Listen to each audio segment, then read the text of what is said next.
بسم اللہ الرحمن الرحیم۔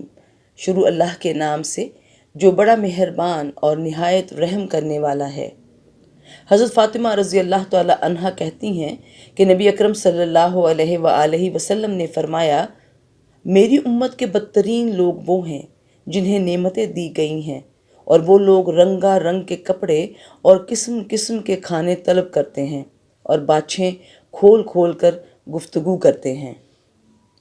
حضرت عبداللہ بن عمر بن العاص رضی اللہ تعالیٰ عنہ سے مرفوعاً مروی ہے کہ رسول اللہ صلی اللہ علیہ وآلہ وسلم نے فرمایا، اللہ تعالیٰ فحش گوئی اور بد کلامی کو ناپسند کرتا ہے۔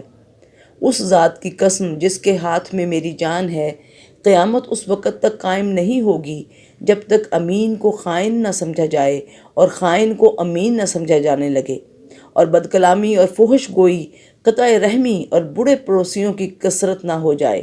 مومن کی مثال سونے کے ٹکڑے کی طرح ہے کہ اس کے مالک نے اس میں پھونک ماری، نہ تو یہ تبدیل ہوا اور نہ ہی کم ہوا۔